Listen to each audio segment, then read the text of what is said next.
Hola, ¿qué tal? El día de hoy vamos a empezar con el primer tema de este curso del PAE de Estadística y Probabilidad 2, y para ello vamos a empezar con una noción así muy general de los elementos de probabilidad, iniciando con teoría de conjuntos. Lo primero que vamos a hacer es definir qué cosa es un conjunto. Un conjunto lo vamos a entender como una colección de objetos, pueden ser números, nombres, letras, personas, dibujos, lo que sea. Es una colección de objetos que pueden guardar o no relación entre sí. Entonces, puede que pongan números con letras y con dibujitos y sigue siendo un conjunto, aunque no tenga relación entre ellos. Mientras ustedes los engloben como un todo, como un conjunto de cosas, pues es un conjunto. Los conjuntos van a poder ser descritos de distintas maneras. La primera de ellas la vamos a llamar por extensión y la otra la vamos a llamar por comprensión. ¿Cuándo tenemos un conjunto que está nombrado por extensión? Cuando nosotros escribimos el conjunto, en el conjunto escribimos todos los elementos que lo conforman. Cada uno de los objetos que forman parte de ese conjunto se les llama elementos. Entonces, para dejarlo un poquito más claro, cuando nosotros queremos hacer algo por extensión, un conjunto por extensión lo queremos definir, vamos a ponerle nombre al conjunto. El nombre de los conjuntos generalmente va a ser con mayúsculas. El conjunto A, el conjunto B, C, etcétera, se utilizan letras mayúsculas. Aquí estamos usando la letra A porque vamos a describir el mismo conjunto, pero primero lo vamos a hacer por extensión. Escribir un conjunto por extensión significa que nosotros vamos a escribir cada uno de los elementos que conforman a este conjunto. Por ejemplo, yo podría poner 0, 2, 4, 6 y 8. Por extensión podría decir, el conjunto A es el conjunto que tiene los elementos 0, 2, 4, 6 y 8. Si lo hiciera por comprensión, decir que un conjunto está por comprensión es dar alguna característica que cumplan todos los elementos del conjunto y no otros. Ningún otro elemento que no pertenezca a A debe de cumplir esa característica. Solamente los elementos del conjunto A deben de cumplirlo. Por ejemplo, aquí yo podría decir que el conjunto A es todos los números X tales que X es un dígito par. Tal que X es un dígito par. ¿Qué significa que X sea un dígito par? Bueno, en principio, pues que es par, ¿no? O sea, 0, 2, 4, 6, 8. Pero también podríamos haber dicho, ¿por qué el 10 no forma parte de este conjunto? Bueno, en principio porque el 10 no es un dígito. Aquí el 10 es un número que está compuesto por dos dígitos. Si nosotros solamente escribimos los números que tienen un dígito, como está indicado aquí, entonces los únicos dígitos que son pares serían el 0, 2, 4, 6 y 8. Bueno, con el 0 habría que ver, hay quien dice que es par, hay quien dice que no es par, y hay quien dice que no es ni par ni impar, o sea, no se define. Pero en términos generales podríamos decir que es par. 0, 2, 4, 6 y 8. Entonces, este conjunto A y este conjunto A es el mismo, por lo tanto usé la misma letra para describirlos, en una parte por extensión y en la otra por comprensión. Otra forma de representar los conjuntos es los llamados diagramas de Venn. ¿En qué consiste un diagrama de Venn? Para hacer un diagrama de Venn vamos a dibujar un rectángulo o un cuadrado, el cual va a representar todo nuestro universo de estudio, todos los elementos que pudiéramos tomar en un cierto universo. A eso le vamos a llamar U. Es nuestro universo de estudio, nuestro conjunto universal. Dentro de ese conjunto universal, si yo quiero representar al conjunto A, voy a dibujar un círculo. Bueno, puede ser cualquier figura, pero generalmente se estila que se dibuja un círculo. Y este círculo es el conjunto A. Y dentro de ese círculo que tenemos allí, que va a representar nuestro conjunto A, vamos a poner todos los puntos o elementos que componen a este conjunto A. Por ejemplo, podría ser 0, 2, 4, 6 y 8.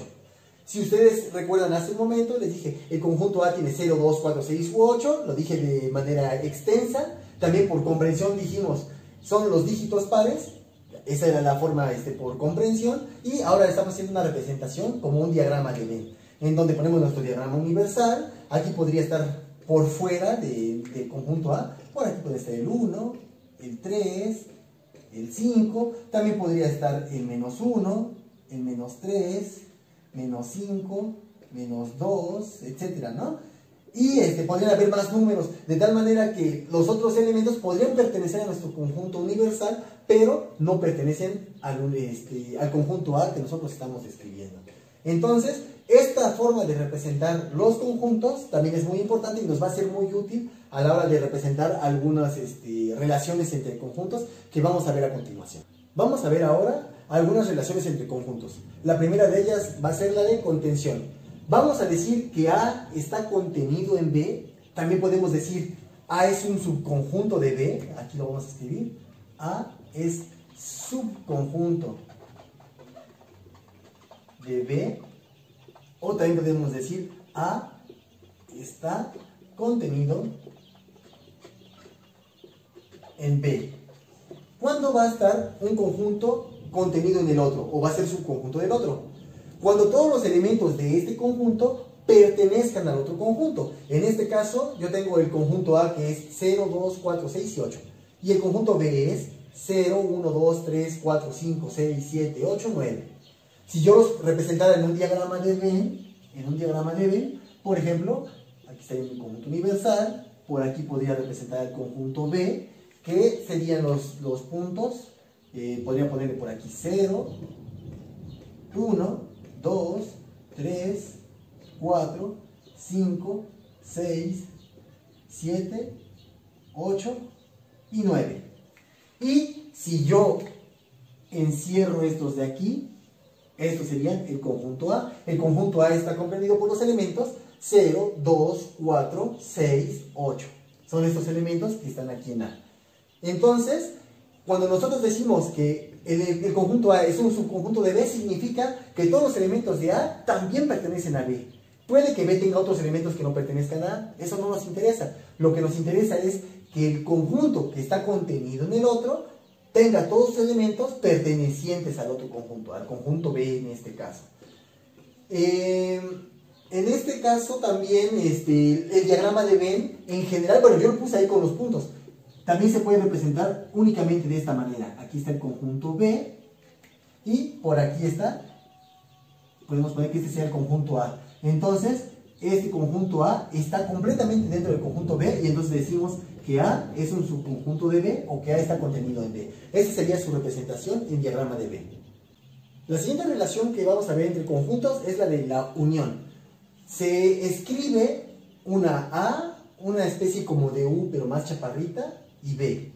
Entonces AUB, que es A unido con B, la forma de escribirlo o de decirlo es A unido con B, o también se puede decir que esto es la unión de A y B. ¿Qué cosa es la unión de A y B? La unión de los conjuntos A y B es el conjunto formado por todos los elementos de A junto con los elementos de B. Es decir, es como si metiéramos en una bolsa, vaciamos todo A y todo lo que tenga B los vaciamos ahí adentro. Y si tienen elementos en común, también ahí van para adentro. No se repiten, nada más con una vez que se escriban, pues ya con eso vale ya están contando ahí, ¿no? Entonces, para hacer un ejemplo, les pongo aquí otra vez, regresamos a lo mismo que teníamos. A es el conjunto de los dígitos pares, 0, 2, 4, 6 y 8. Y podríamos decir que el conjunto C es los dígitos menores o iguales que 5. 0, 1, 2, 3, 4, 5. Ahí está, estos dígitos son menores o iguales que 5. Si los represento en el diagrama de Venn, aquí nuestro diagrama de Venn, por aquí esto sería nuestro universo de estudio. Por aquí está el conjunto A, que sería 0, 2, 4, 6 y 8, es decir, los pares. Y el conjunto C sería esto que encerré aquí, que serían los dígitos que son menores que 6 o menores o iguales que 5. 0, 1, 2, 3, 4 y 5. 0, 1, 2, 3, 4 y 5. Por lo tanto, la unión de A y C, aquí lo puedo escribir, A unión con C, va a ser el conjunto de todos los elementos de A junto con los elementos, en este caso, de C.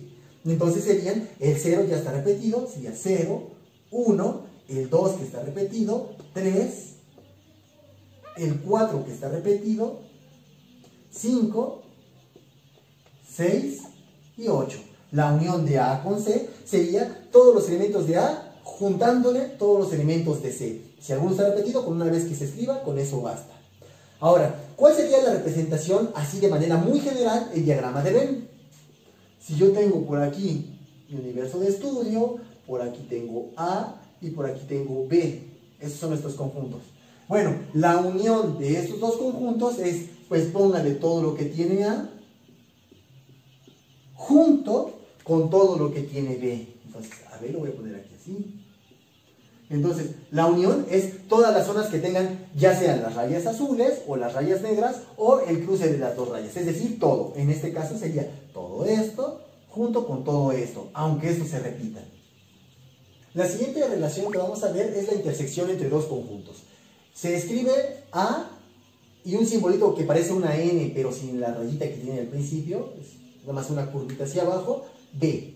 Esto se va a leer A intersección con B, o A intersecado con B, o también podemos decir que esto es la intersección de A y B. Esta es la forma en cómo se lee esto de aquí.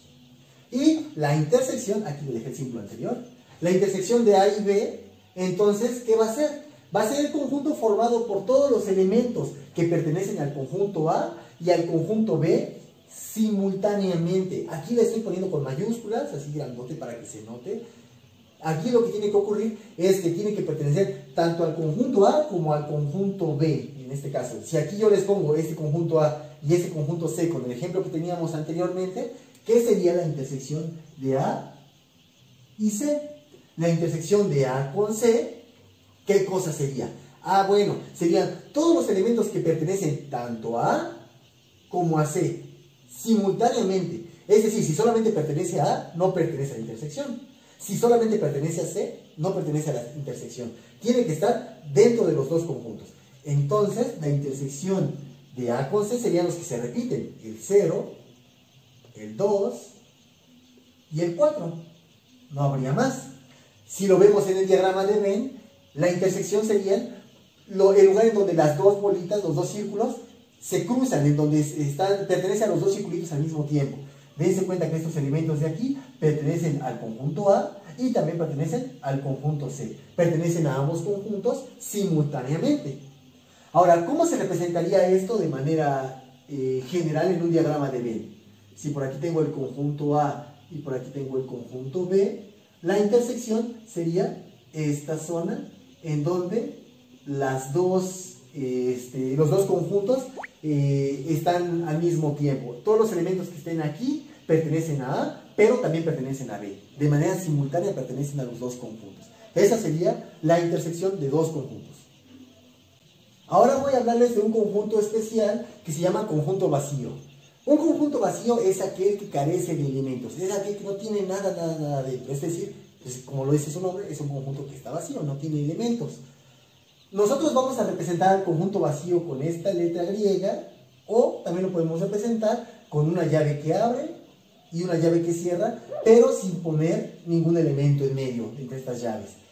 Esto significa pues, que entonces este conjunto pues, no tiene nada dentro, está vacío, y este conjunto vacío pues, tiene varias propiedades interesantes que no nos da tiempo aquí demostrar, pero en general es que existe, es único, y que si ustedes encontraran dos conjuntos vacíos, pues resulta que los dos conjuntos vacíos son el mismo. Entonces, este conjunto nos va a dar un montón, pareciera muy inocente, muy bobo definir esto, pero nos va a dar mucha luz, nos va a poder servir para definir un montón de cosas en probabilidad, y es muy necesario pues, que sí se entienda este concepto del conjunto vacío. Ahora, vamos a ver la última relación entre conjuntos. Es cuando hay dos conjuntos que se llaman disjuntos. Dos conjuntos van a llamarse disjuntos, o también se les puede decir mutuamente excluyentes, cuando no tienen elementos en común. Es decir, podríamos decir que están separados y no tienen ningún elemento que pertenezca a los dos conjuntos de manera simultánea. En este caso, pues creo que resulta bastante intuitivo decir, bueno, si es que A y B son conjuntos disjuntos, es decir, que están separados, no tienen elementos en común, entonces su intersección es vacía. Recuerden que la intersección es lo que está en común, pero si no tienen elementos en común, entonces la intersección debe ser vacía. Ahora, para hacer el ejemplo que teníamos anteriormente, si decimos que A es el conjunto de 0, 2, 4, 6, 8 y B fuera el conjunto 1, 3, 5, 7, 9, nosotros podemos poner el conjunto A y el conjunto B de esta manera y no hay elementos en común. Por lo tanto, las dos bolitas que dibujo pues están separadas entre sí, están disjuntas, no se cruzan. De manera general, esto se puede representar en un diagrama de Venn, los conjuntos disjuntos se representan de esta manera, un conjunto A por aquí y un conjunto B por acá, de tal manera que los dos circulitos no se cruzan. Otra definición bien importante que vamos a trabajar es la del complemento de un conjunto. Vamos a escribirlo de esta manera. por ejemplo, el complemento del conjunto A lo vamos a escribir con una A y una rayita arriba. Hay algunos libros en donde lo llegan a representar también de esta manera. A y una C en la parte de arriba, como si fuera un exponente. Entonces esto sería el complemento de A o el complemento de A. Cualquiera de las dos formas que lo encuentren escrito, pues está bien. Ahora, ¿qué cosa es el complemento de un conjunto A? El complemento de este conjunto A, vamos a decir que es el conjunto de todos los elementos del universo de estudio que no pertenecen al conjunto A. Es decir, en el ejemplo que teníamos, si yo digo el conjunto A es 0, 2, 4, 6, 8, es decir, dígitos pares, y si nuestro universo de estudio son todos los dígitos, 0, 2, 4, 6, 8, 1, 2, 3, 4, 1, 3, 5, 7 y 9, es decir, todos los dígitos que tenemos allí, ¿quién va a ser el complemento de A? El complemento de A es todos los elementos que pertenezcan a este universo de estudio, pero que no pertenezcan a A. Es decir, a todo esto le quito los de A, y los que me quedarían serían el 1, el 3, 5, 7 y 9. Es decir, el complemento de A es todos los elementos que no pertenecen a A. En este sentido podríamos decir, ¿qué es el complemento de un conjunto? Pues todo lo que le falta al conjunto para hacer todo el universo de estudio, o todo el espacio muestral que también se le conoce al universo de estudio. Entonces, en este sentido, si nosotros habláramos, por ejemplo, de un salón de alumnos, podríamos decir, ¿cuál es el complemento de todos los alumnos? Pues las alumnas. ¿Cuál es el complemento de las alumnas? Pues los alumnos. ¿Por qué? Porque si le quitamos a todo el conjunto de alumnos los varones, quedan solamente todas las mujeres. Si le quitamos las mujeres, quedan solamente los varones, ¿no? Entonces, bajo esta definición, pues el conjunto que es el complemento de un conjunto A serían todos los elementos del universo de estudio que no pertenecen al conjunto A. Bueno, quizá ustedes puedan preguntarse, bueno, y todo esto de la teoría de conjuntos, ¿para qué demonios me va a servir en estadística? Para eso lo primero que vamos a hacer va a ser resolver un ejemplo en el cual vamos a ver toda la potencia que tiene la teoría de conjuntos, y vamos a ver que también ahí vamos a poder encontrar algunos elementos de estadística. El problema que vamos a resolver es el ejemplo 2.1 que se encuentra en la página 26 del libro de Estadística Matemática con aplicaciones de Wackerly y Mendenhall, del que ya les pasé la liga, y el cual nos dice que hay una familia que tiene dos hijos de diferente edad, es decir, no son hermanos gemelos. Entonces vamos a estar interesados en el género de estos niños. Vamos a denotar con F a femenino, es decir, mujer, y M a masculino, hombre. Entonces, si nosotros escribimos la pareja FM, esto significaría, vamos a decir que el primero es el mayor y el segundo que sea el menor. Entonces sería, la mayor es mujer y el menor es hombre. Por lo tanto, ¿cuáles serían todos los puntos que conformarían a mi universo de estudio? En el libro utilizan la letra S de space, espacio muestral. Entonces pueden usar la letra U o la letra S, la que quieran, por mí no hay ningún problema. Yo en algunas ocasiones voy a usar U y en algunas otras ocasiones también voy a usar S, es indistinto. ¿Cuáles son los elementos que conforman a este espacio muestral? Bueno, podríamos escribir FF, es decir, las dos personas, los dos hijos de esta familia son niñas, son mujeres, FF, femenino, femenino. Este caso sería el siguiente, FM, es decir, la más grande es mujer y el más chico es hombre. Después, MF, el más grande es hombre y la más chica es mujer. Y finalmente, MM, los dos hijos que tiene esta familia, pues son los dos hombres. En este caso, pues el mayor hombre y el menor también es hombre, ¿no? Ahora nos dicen, sean los siguientes conjuntos, o sea, a partir de este planteamiento que tenemos, vamos a tener estos conjuntos. El conjunto A o el evento A, vamos a llamar que un conjunto y un evento en estadística podrían ser equivalentes. El evento A nos dice, no tiene hombres. ¿Cuáles serían todos los elementos que estarían en este conjunto A? Es decir, ¿cuáles serían todos los puntos de este espacio muestral que pertenecen a ese evento A? Es decir, que no haya hombres. Bueno, en este caso, el conjunto que tiene solamente mujeres, es decir, que no tiene hombres, aquí hay hombres, hombre, hombre. Ah, bueno, aquí no hay hombres, sería únicamente FF. Tiene dos hombres, es el conjunto B. El evento B nos dice, tiene solamente dos hombres, solamente hombres, es este de aquí. Aquí tiene mujeres, mujer y mujeres también aquí. Entonces, el conjunto B sería MM. Y nos dice el conjunto C, tiene al menos un hombre. Por lo menos un nombre debe de tener. Entonces, aquí este no lo vamos a tomar en cuenta porque no tiene al menos un nombre. Recuerden, esto de al menos va a significar mínimo, mínimo un hombre. Aquí no tenemos ninguna mujer, no se toma en cuenta para el conjunto C. Aquí tenemos un hombre, al menos uno ya hay. Bueno, entonces sería FM. MF, aquí hay al menos un hombre, MF, y que los dos hombres, las dos personas, los dos hijos sean hombres, ya hay al menos uno. Son dos, bueno, son más de uno, pero al menos uno sí hay. Entonces, MM. Ahora, lo siguiente que nos dice el ejercicio es: encuentre cuáles son los demás los elementos que conforman a cada una de estas relaciones. Por ejemplo, A intersección con B. ¿Cuál sería la intersección de A con B? La intersección, recuerden, que es todos los elementos que están en común. Pues A y B no tienen elementos en común, por lo tanto su intersección es vacía, es un conjunto vacío. ¿Cuál sería la unión de A con B? La unión de A con B serían todos los elementos de A junto con los elementos de B. Es decir, en este caso sería FF MM. Esa sería la unión. ¿Cuál sería la intersección de A con C? La intersección de A con C sería todos los elementos que estén en común en estos dos conjuntos. Como no hay elementos en común, FF no está aquí, entonces esta intersección también es vacía. ¿Cuál es la unión de A con C? La unión de A con C sería FF, FM, MF y MM. Como estos elementos son todo el espacio muestral, bueno, ya sea que yo escriba todos los cuatro elementos, FF, FM, MF, MM. O también puedes decir que esto es el espacio muestral. Si yo le pongo S, que es el espacio muestral, ¿por qué? Porque son todos los elementos, ya no tengo que escribir todos los elementos, ya con eso me la libré. Ahora, el siguiente nos dice, ¿cuál es la intersección de B con C? La intersección de B con C, la intersección son los elementos en común, solamente está MM. La unión de B con C sería FM, MF y MM, que está repetido, entonces no lo tengo que escribir dos veces. Entonces la unión de B con C pues es lo mismo que C, porque si le ponemos este aquí pues se repite, pero nada más se escribe una vez, pues es lo mismo que C. Entonces así ya no escribo los tres elementos. Si quieren pueden, le podrían haber puesto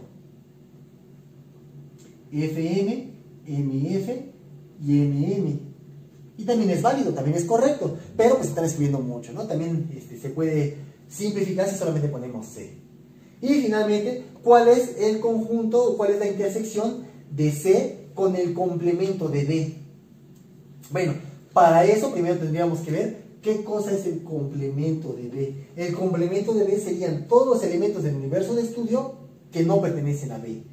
Pero B es MM. Entonces los elementos del conjunto del universo de estudio que no sean MM serían FF.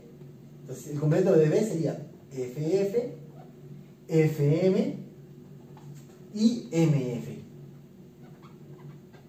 Por lo tanto, ¿cuál sería la intersección entre C y el complemento de B? La intersección entre C y el complemento de B son los elementos que se repiten. FF no se repite, MM no se repite. Los únicos que se repiten son FM y MF, que son estos dos de aquí, ¿sale? Entonces, estos serían FM y MF. Y con eso quedaría concluido este ejemplo. Vamos ahora sí a pasar a unos conceptos de estadística, bueno, de probabilidad propiamente dicho. El primero de ellos es el de experimento. Un experimento, según lo que yo acabo de escribirles por acá, es un proceso mediante el cual se hace una observación. Por ejemplo, podríamos tomar una moneda y arrojarla al aire y observar cuál es la cara que cae hacia arriba. En este caso, la cara que cae hacia arriba es Sol. Entonces, arrojé una moneda y observo qué es lo que cae hacia arriba y ese fue un experimento. No importa qué cayó, si Águila o Sol, yo nada más hago la observación, ese es un experimento. Otro experimento sería, por ejemplo, tomo una ficha de dominó y registro cuántos puntos tiene esta ficha de dominó. En este caso son 7 puntos. 5 y 2, 7 puntos. Ese también sería un experimento. Otro experimento, por ejemplo, sería, tomo un libro y lo abro, lo voy hojeando y abro en alguna página aleatoria, así al azar. Y, por ejemplo, registro cuál es la página que está a la derecha. 253. Eso también es un procedimiento mediante el cual se está haciendo una observación. Entonces, eso es un experimento. ¿Qué cosa sería un evento simple?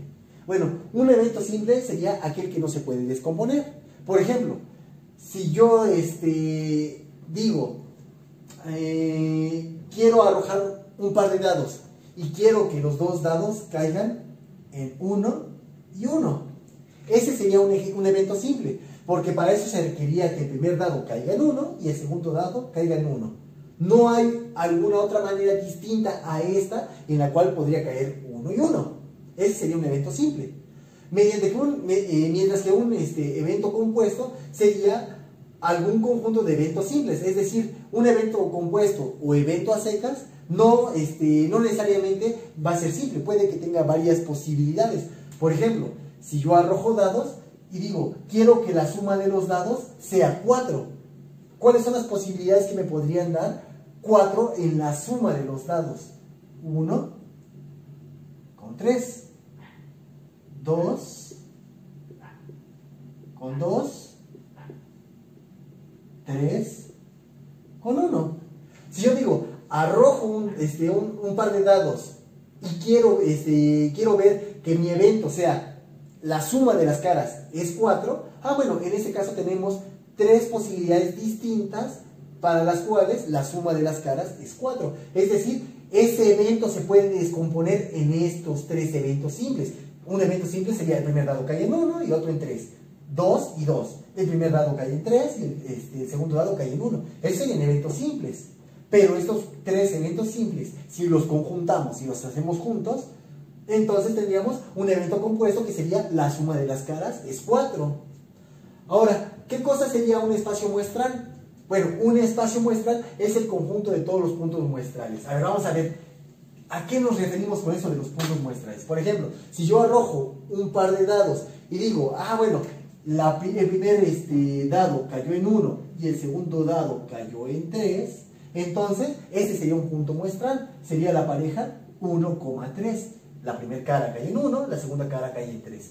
Entonces, el espacio muestral va a ser, lo vamos a representar con la letra S, espacio muestral o universo de estudio, recuerden que se los había mencionado, va a ser un conjunto en donde nosotros vamos a poner todos los puntos muestrales posibles, es decir, el evento simple 1,1, es decir, los dos dados caen en 1, 1,2, el primer dado cae en 1 y el segundo en 2, 1,3, el primero en 1 y el segundo en 3, 1,4, 1,5, así hasta llegar a 1,6.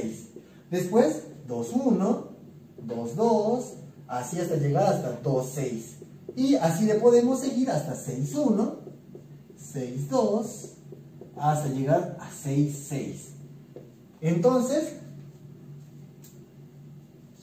cada uno de estos puntos muestrales es un evento simple. Un evento simple se asocia con un punto muestral. Y el conjunto de todos estos puntos muestrales, todos ellos, es el espacio muestral. En este caso, nuestro espacio muestral tiene 36 elementos. Sería 1, 2, 3, 4, 5, 6. 6 por 6, 36 elementos. Entonces, nuestro espacio muestral es el conjunto de todos esos 36 puntos muestrales, que son las posibilidades que tendríamos al arrojar dos dados y observar cuáles son las caras que caen hacia arriba. Vamos ahora a definir la probabilidad clásica. Vamos a decir que la probabilidad de un evento A se va a definir de la siguiente manera. Va a ser la división del número de casos favorables de este evento A entre el número de casos posibles del espacio muestral. La definición es así súper sencilla. Por ejemplo, si yo digo, ¿cuál es la probabilidad de obtener águila al lanzar una moneda? Bueno, ¿cuántos casos favorables tenemos en este evento A? La moneda tiene sol y águila. Tiene esas dos posibilidades. Y solamente una de ellas es favorable. Águila, una. Entonces, la probabilidad, y cayó águila, la probabilidad de obtener águila sería 1, porque tenemos un águila. ¿Sobre cuánto? El número de casos posibles del espacio muestral. El espacio muestral está compuesto por dos posibilidades, águila y sol. Tiene dos chances aquí. Entonces la probabilidad de obtener un águila sería un medio, 1 de 2. siempre y cuando todos los casos posibles sean, y aquí le puse entre comillas, igualmente probables. Esta es una definición así muy clásica de la probabilidad, aunque en el sentido estricto no es una definición, porque estamos definiendo la probabilidad en términos de la palabra probables. Y entonces es una definición como que está mal hecha, está un poquito defectuosa, porque no me pueden definir. Si yo les digo, defíneme qué es un perro, y me dicen, un perro es un animal de 4 patas que es un perro.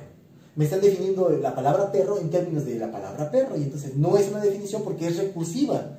Entonces, en ese sentido, yo preferiría ponerle siempre y cuando todos los casos posibles, tacho eso, y le pongo, tengan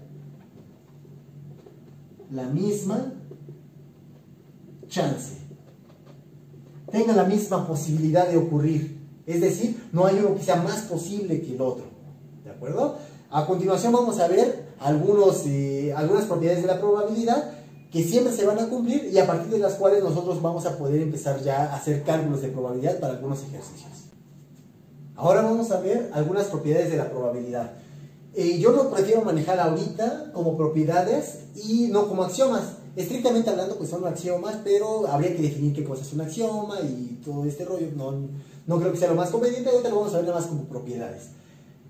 La probabilidad de un evento A va a ser un número que esté entre 0 y 1. Por ejemplo, habíamos dicho que la probabilidad de obtener águila en un lanzamiento es un medio, que esto es 0.5. La probabilidad de este evento está entre 0 y 1. Es más grande que 0, pero menor que 1. Entonces, si ustedes en algún ejercicio de la tarea o del examen me ponen una probabilidad de 1.7 o de menos 3.5, cualquier número que sea más pequeño que 0, es decir, negativo, o más grande que 1, entonces va a estar mal, de facto, mal. Es decir, lo tomo como incorrecto y me paso al que sigue. Ni siquiera reviso el procedimiento, dado que ni siquiera está cumpliendo la primera propiedad de la probabilidad. Tiene que estar entre 0 y 1. ¿Puede ser 0? Sí. ¿Puede ser 1? Sí. Pero no puede ser menor que 0 ni mayor que 1. Ahora, otra propiedad sería, la probabilidad de todo un espacio muestral sería 1. La probabilidad del conjunto vacío sería 0. Eso es para algunos cálculos que podemos hacer un poco más adelante. Ahora, ¿qué ocurre si la probabilidad de un evento A es igual a 0? Vale 0. Vamos a decir que ese evento es imposible.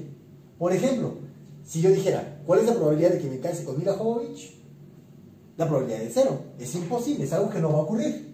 Ahora, si dijera, ¿cuál es la probabilidad de que llueva en alguno de los próximos 15 días, por ejemplo? Entonces, la probabilidad sería 1. Es un evento seguro, dado que estamos casi a finales de julio, es temporada de lluvias, entonces es un evento seguro que va a llover en alguno de esos 15 días próximos que vienen. Entonces, cuando nosotros tengamos probabilidad igual a 0, es imposible, probabilidad igual a 1, es un evento seguro. Vamos a resolver un ejercicio respecto a lo anterior. Para ello, el ejercicio que vamos a resolver es el ejercicio 2.27, que está en la página 39 del PDF que ya les pasé. En este ejercicio lo que nos dice es que hay un crucero en una carretera, en alguna ciudad, para el cual en este crucero los automóviles pues, pueden tener tres opciones. Pueden dar vuelta a la derecha, seguir de frente o dar vuelta a la izquierda. Entonces tienen esas tres posibilidades. Y entonces lo que nos dice este problema es que se observa el comportamiento de dos automóviles. La primera pregunta que nos dicen es, encuentra el espacio muestral para este experimento, para dos automóviles. Entonces vamos a obtener eso, el espacio muestral. Recuerden que podemos usar la letra U o la letra S. Voy a usar la letra S, de space, de espacio muestral. Y vamos a ver cuáles son todas las posibilidades.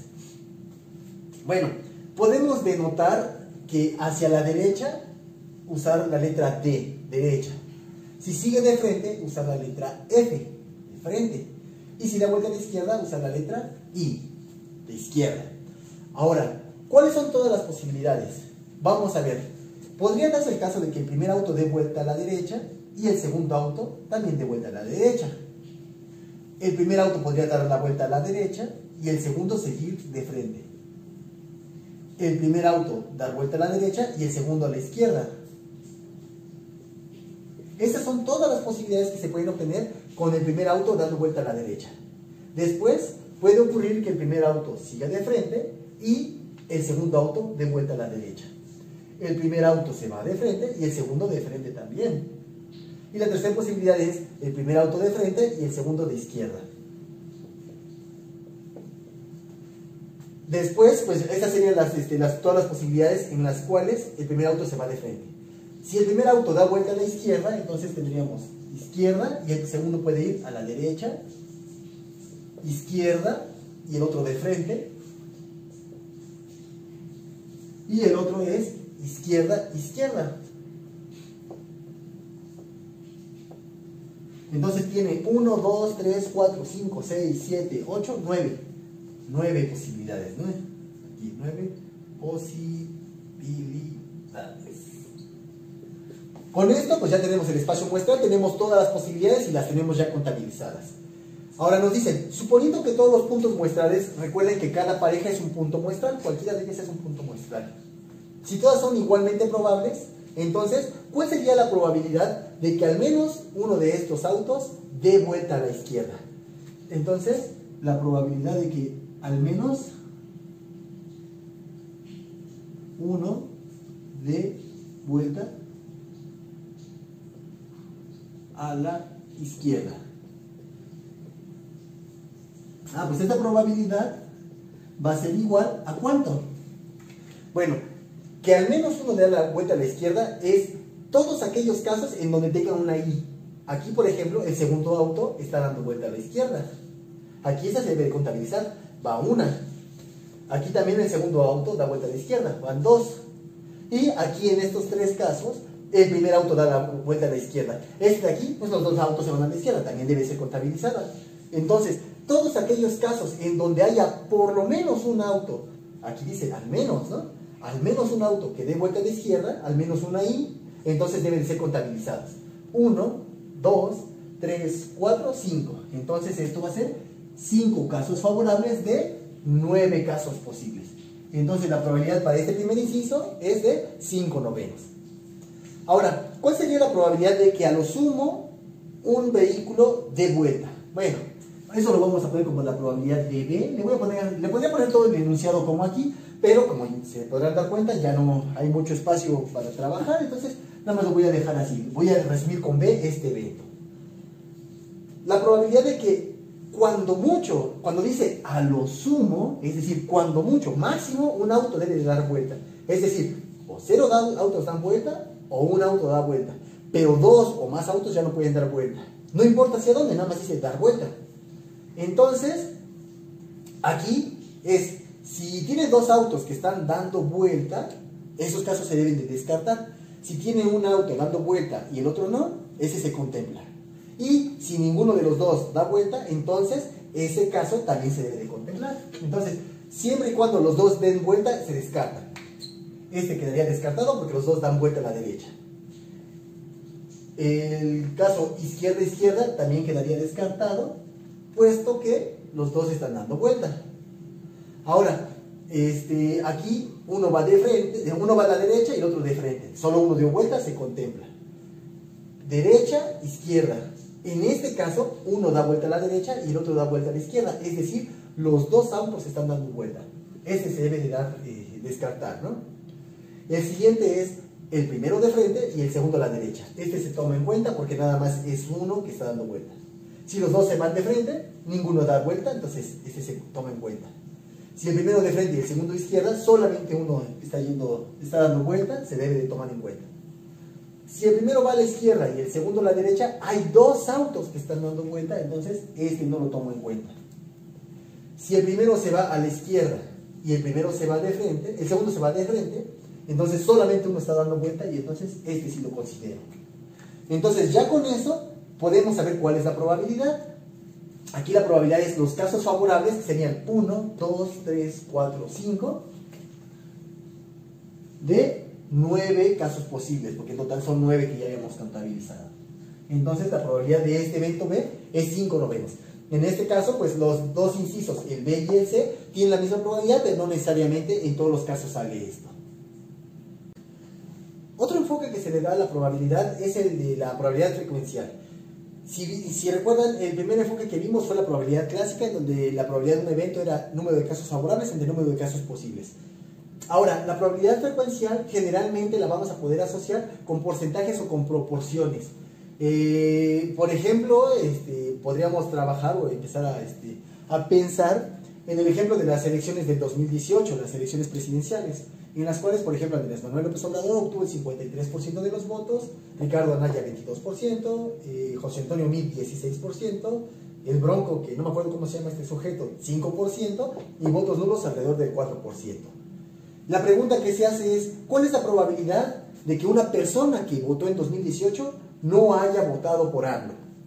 Bueno, le podemos decir que estos eventos, podríamos decir, el evento A es voto por AMLO, el evento B por Anaya, C por José Antonio Meade, D por el Bronco y E emitió un voto nulo. ¿Cuál es la probabilidad de que no haya votado por AMLO? Bueno, la probabilidad de no haber votado por AMLO, recuerden, si A es el evento voto por AMLO, entonces lo contrario sería el complemento. Todo lo que no es votar por AMLO, es decir, votar por cualquier otro, es no votar por AMLO. Si ustedes recuerdan, habíamos visto que si esto era A, el complemento de A sería todo esto que estaría por aquí afuera. Entonces, todos los elementos que estén fuera de A es el complemento. Entonces, lo que se nos está preguntando es precisamente eso. ¿Cuál es la probabilidad del complemento de A? En este caso, lo que tendríamos que hacer sería sumar estas probabilidades que tenemos aquí, y esa sería, bueno, estos porcentajes, y, ojo, hay que convertirlo a la escala 0 a 1. ¿Por qué? Porque aquí estamos hablando con porcentajes, también podría ser con proporciones, pero aquí está con porcentajes. Si yo les digo que la probabilidad de esto, si hiciéramos la suma y dijera es 47%, pues esto de aquí sería falso. ¿Por qué? Porque recuerden que la probabilidad de cualquier evento debe de estar entre 0 y 1. Si alguna probabilidad es mayor que 1, pues está mal definido, está mal. Entonces esto de aquí estaría mal porque es mayor que 1. Entonces, bueno, vamos a hacer la suma. Y es 22 más 16 serían 38. Más 5, 43%. Más 4, 47%. Exactamente lo que habíamos hecho por allá, ¿no? 47%. Entonces la probabilidad de que no haya votado por AMLO, es decir, que haya votado ya sea por Anaya, Meade, Bronco o que haya anulado su voto, es de 0.47. Aquí debemos de ser bien cuidadosos. No significa aquí que la probabilidad de que no haya votado por AMLO, que esto sea, bueno, número de casos favorables serían 1, 2, 3, 4. 4. ¿De cuántos casos posibles? 1, 2, 3, 4, 5. De 4 quintos. ¿Por qué? Porque si ustedes hicieran 4 entre 5, esta probabilidad sería de 0.8 y eso es absolutamente falso. Estarían haciendo probabilidad como la hacen los derechairos, ¿no? O sea, eso es falso. Ahí debemos de ser bien cuidadosos, dándonos cuenta de que no podemos aplicar el enfoque clásico de la probabilidad, dado que los casos probables no tienen la misma probabilidad de ocurrencia cada uno de ellos. Es decir, no vale, por ejemplo, aquí 20%, 20, 20, 20 y 20. En este caso, la probabilidad para AMLO es de 53%, es muchísimo más que cualquiera de los otros, 22%, 16%, entonces, al ser diferentes, no puedo aplicarle el enfoque clásico que serían casos favorables, 1, 2, 3, 4, de casos posibles que son 1, 2, 3, 4, 5. Por lo tanto, esta probabilidad que está aquí es errónea, está mal. Entonces, no vayan a caer en la tentación de resolver estos ejercicios en donde vienen los porcentajes o proporciones para cada uno de los casos o de los eventos. No vayan a caer en la tentación de quererlo hacer por probabilidad clásica. Aquí tienen que aplicar el enfoque frecuencial. Vamos a ver otro ejemplo para que quede un poquito más claro. Vamos a resolver otro ejemplo. Nos dice el ejemplo, o ejercicio, mejor dicho, este es un ejercicio del libro, está en la página 32, es el ejercicio 2.10. Una cosa también importante que ahí que debo de mencionarles es que los ejercicios que vienen en el libro, los que son impares, los ejercicios propuestos impares, en la parte de hasta atrás del libro vienen las soluciones. No viene la forma de cómo se resuelve, solamente viene la respuesta, así, el numerito a lo que deben de llegar. Esto es para que ustedes hagan todos los cálculos y al final nada más comparen si su respuesta es correcta o no. ¿De acuerdo? Bueno, este ejercicio 2.10 de la página 32 lo que nos dice es que las proporciones de los fenotipos sanguíneos A, B, AB y O para cierta población son 0.41, 0.10, 0.04 y 0.45 respectivamente. Es decir, cada una de estos fenotipos sanguíneos tiene estas proporciones. Lo que nos piden es, en primer lugar, hallar el espacio muestral para un experimento. Si es que nosotros eligiéramos a alguna persona de esta población, ¿cuál sería el espacio muestral? Bueno, el espacio muestral es algo bastante simple, sería A, B, AB y O. Son 4 casos posibles, nada más son 4 fenotipos sanguíneos. Asignar probabilidad a cada evento simple, es decir, ¿cuál sería la probabilidad de que ocurra A? ¿Cuál es la probabilidad de que ocurra B? ¿Cuál es la probabilidad de que ocurra C? Y la probabilidad de que ocurra, perdón, aquí sería AB, me fui de filo, y la probabilidad de que ocurra O. Ok, otra vez, no debemos de caer en la tentación de decir, como son 4 puntos muestrales, cada uno tiene un cuarto de probabilidad, o sea, un cuarto y un cuarto. Eso es falso. Como aquí nos están dando las proporciones, entonces debemos de asignar esas proporciones como probabilidad. Es decir, la probabilidad para tipo A sería 0.41, para tipo B 0.10, para tipo AB 0.04 y para tipo O 0.45. ¿De acuerdo? Entonces aquí hay que tener mucho cuidado con eso. Ahora, la siguiente pregunta lo que nos dicen es, ¿cuál es la probabilidad de que una persona que se elige al azar de esa población tenga sangre de tipo A o que tenga tipo de sangre AB? Es decir, que tenga ¿cuál es la probabilidad de que tenga A unión AB? ¿Por qué le pongo unión?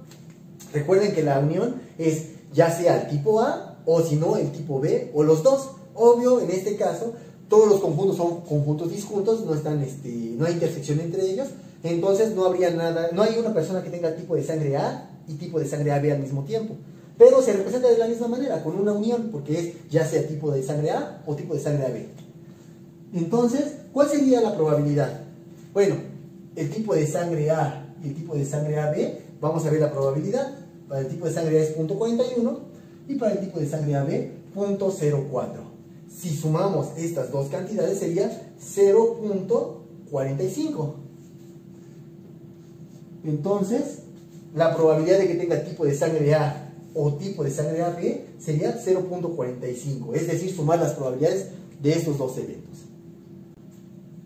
Ahora aquí les acabo de colocar una lista de ejercicios recomendados que vienen en el libro que les pasé, en el PDF, los cuales no son obligatorios, solamente se los recomiendo. Les recomiendo que los resuelvan porque con ellos van a poder agilizar un poquito sus habilidades para resolver problemas de probabilidad. Como les dije, no son obligatorios, pueden resolverlos o no, eso es cuestión de cada uno de ustedes, salvo que alguno de ellos venga en la tarea, ¿no? En la tarea 1 que ya les voy a... les indicaré cómo poder descargar los ejercicios específicos que tienen que resolver. Ahí esos son de a fuerza, los de la tarea son ahora sí que de cajón. Para tener el 40% recuerden que valen las tareas. Pero estos que estoy recomendando aquí solamente son para algunos de ustedes que quisieran, pues sí, o sea, tener como que mucha claridad de cómo se resuelven problemas, seguir practicando y que tengan así como bagaje para el día del examen, no me los agarre yo tan en curva, ¿no? Entonces, aquí están las páginas de las cuales pueden ustedes consultar dichos ejercicios, páginas 26, 32, 33 y 39, y los ejercicios 2.6, 2.7, 2.8, 2.9, 2.11. De aquí puse dos veces el 2.11. Uno es 2.11 y el otro 2.12. 2.12, el 2.14, 2.25, 2.28 y 2.30. De estos de aquí, solamente los impares son los que tienen solución. Recuerden que estos ejercicios que tienen número impar, punto 25, punto 11, punto 9, punto 7, son los que tienen respuesta en el libro. Los otros no la van a tener, pero de todas maneras no son ejercicios tan complejos. ahí entonces es una recomendación y les estaría ya dejando el link para que ustedes resuelvan la tarea y mañana estaríamos con la segunda sesión y pues hay que apurarle, hay que machetearle porque si no el tiempo se nos viene encima y no cubrimos el temario. Nos vemos.